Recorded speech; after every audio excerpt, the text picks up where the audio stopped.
Welcome to Telugu capital TV. నేను మీ రమ్య. ఈరోజు మనతో పాటు ఉన్నారు ప్రముఖ హైకోర్టు అడ్వకేట్ శ్వేత గారు. మేడం నమస్తే. నమస్తే. సో మేడం, మనకు ఈ ఎపిసోడ్లో ఒక కొత్త ఈమెయిల్ వచ్చింది.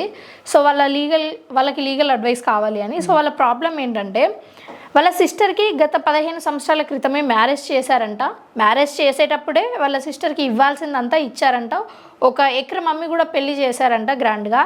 దాని తర్వాత తను ఇప్పుడు ఈ టీవీ షోస్లలో, ఈ ఎపిసోడ్స్లలో ఇవన్నీ కూడా చూసి మాకు కూడా సమాన హక్కు కావాలి అని అంటున్నారంట. ఇప్పుడు అది సాధ్యమవుతుందా? డెఫినెట్గా సాధ్యమవుతుంది. ఓకే, యూజువల్లీ పెళ్ళి అప్పుడు ఇచ్చేది స్త్రీధనం. అది దాని అబ్జల్యూట్ ఓనర్ ఆ అమ్మాయి మాత్రమే. ఓకే, లేటెస్ట్ సే వీళ్ళకి ఇప్పుడు మనకి పూర్తి క్లారిటీ లేదు. క్లయింట్ దగ్గర నుంచి అన్ని డీటెయిల్స్ మనకు కావాల్సినవి రాలేదు. మనం అజ్యూమ్ చేసుకుందాం. లేటెస్ట్ సే ఇప్పుడు ఈమెయిల్ రాసిన ఆయనకి ఒక 4 ఎకరాలు ఉంది అనుకుందాం. 1 ఎకరము అమ్మాము పెళ్లి ఖర్చులకి అని అంటున్నారు. అది ఫస్ట్ ఆఫ్ ఆల్ వాళ్ళు ప్రూవ్ చేసుకోవాలి ఇఫ్ ఎట్ ఆల్ కేసులో. అండ్ ఇంకోటి ఏంటి అని అంటే, సమాన హక్కులు, equal rights for girl and boys, women or men. ఇప్పుడు చట్టం దృష్టిలో అమ్మాయిలు అబ్బాయిలు సమానం when it comes to property rights. Okay, ఆస్తుల విషయానికి వచ్చేసరికి తండ్రి బతికున్నాడా, ఒకవేళ అది తండ్రి స్వార్జితమా, ఇట్లా చాలా విషయాలు. ఒకవేళ తండ్రి స్వార్జితము అనుకుందాం. ఓకే, ఆయన ఇప్పుడు బతికే ఉన్నాడు అనుకుందాం. ఆ అమ్మాయికి ఆల్రెడీ ఇచ్చేసాము, ఇంకా నీకు ఇచ్చేదేం లేదమ్మా అని ఈ అబ్బాయి పేరు మీద రాసేసాడు అనుకోండి, వీళ్ళు గిఫ్ట్ డీడ్ చేశారు అనుకోండి, ఆ అమ్మాయి ఏం చేయడానికి లేదు. ఓకే, ఎందుకంటే ఆయన కష్టపడిన సొమ్ము. సడన్గా నీకు పెళ్లి చేసాము, నీకు బంగారం పెట్టాము, ఇంకా నీకు ఇవ్వడానికి ఏం లేదు, వాడు బతకాలి కదా, మళ్ళీ మమ్మల్ని కూడా వాడే చూసుకోవాలి కదా అని తండ్రి ఉద్దేశం అనుకోండి, అప్పుడు ఏం చేయలేము. ఓకే, అది ఒకవేళ వాళ్ళ తాతల ఆస్తి అనుకోండి, అది ఎంతవరకు ఫాదర్కి వచ్చింది తాతల ఆస్తి, దాంట్లో మళ్ళీ ఆయన స్వార్జితం ఎంత, తాతల నుంచి ఎంత వచ్చింది. ఒకవేళ హెరిడిటరీ ప్రాపర్టీ అమ్మాడు అనుకోండి, అది ప్రూవ్ చేసుకోవాలి. There are lot of things.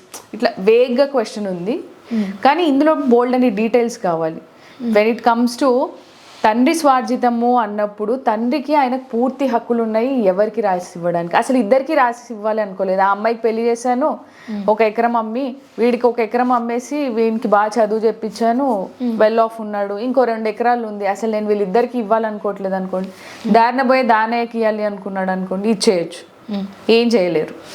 ఒకవేళ తండ్రి లేడు అనుకుందాం, చనిపోయాడు అనుకుందాం, ఓకే, తల్లి పేరు మీద గిఫ్ట్ డీడ్ చేశాడు అనుకుందాం. ఇప్పుడు ఆ అమ్మాయి లిటిగేషన్ వేసినా ఏ ప్రయోజనం లేదు. ఎందుకంటే తండ్రి తను బతుకున్నప్పుడు వీళ్ళు రాసేసాడు మొత్తం తల్లికి చెందాలి అని. అలాంటప్పుడు ఏం చేయలేం. పూర్వీకుల ఆస్తి అనుకోండి, ఇద్దరికి ఈక్వల్ రైట్స్ ఉంటాయి ఒకవేళ వీళ్ళు రాయకపోయి ఉంటాయి.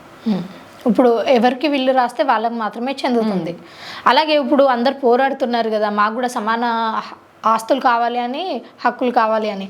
అలాగే తల్లిదండ్రుల పేరు మీద ఉన్న అప్పులు కూడా సమాన హక్కు కావాలి అని పోరాడట్లేదు.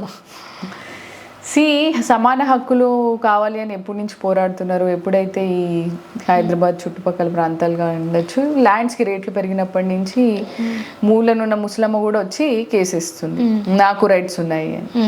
ఓకే, అన్ని చోట్ల అది వ్యాలిడ్ కాదు. సుప్రీంకోర్టు రీసెంట్ జడ్జ్మెంట్స్ ఉన్నాయి. 2020లో వచ్చిన జడ్జ్మెంట్, సుప్రీంకోర్టు జడ్జ్మెంట్ ప్రకారం కూడా అప్పటి నుంచే ఎదర్ ఇట్ మే బి అమ్మాయి అయినా ఈక్వల్ రైట్స్ ఇవ్వాలి అని. కానీ అన్ని ఇన్స్టెన్సెస్లో కాదు. ఒకవేళ తండ్రి స్వార్జితం అయి ఉండి ఆయన విల్ ఒకటి ఎగ్జిక్యూట్ చేసినప్పుడు ఆ విల్లు ప్రకారమే చెందుద్ది. అండ్ మీరు అడిగినట్టు ఆస్తులు కాకుండా అప్పుల గురించి, ఒకవేళ అది తాతల నుంచి వచ్చిన ఆస్తి అనుకుందాం, వీళ్ళిద్దరికి అమ్మాయికి అబ్బాయికి 2 ఎకరాలు సంక్రమించింది అనుకుందాం, తండ్రికి ఒక 4 లక్షలు అప్పు ఉంది అనుకుందాం, ఇద్దరు ఈక్వల్గా పంచుకొని ఆ అప్పును కూడా 2 లక్షలు తీర్చాల్సిందే. తండ్రి దగ్గర నుంచి ఏది రాలేదనుకుందాం, వీళ్ళ దగ్గర నుంచి ఆస్తి, ఆ ఎవరైతే అప్పుల వాళ్ళు ఉన్నారో వీళ్ళని ఫోర్స్ చేయడానికి లేదు, మీరే కట్టాలి అని. డెఫినెట్గా లీగల్ హెయిర్స్ మీద ఎఫెక్ట్ చూపిస్తుంది. కానీ ఒకవేళ ఆ ప్రాపర్టీస్ ఏమీ లేనప్పుడు మనం we can't force them to pay that whatever the loan amount, మీరు పే చేయాలి అని మనం వేరే వాళ్ళు ఫోర్స్ చేయలేరు. ఆల్దో వాళ్ళకి ఎథికల్ లయబిలిటీ ఉన్నా కానీ వీ కాంట్ ఫోర్స్ దెమ్.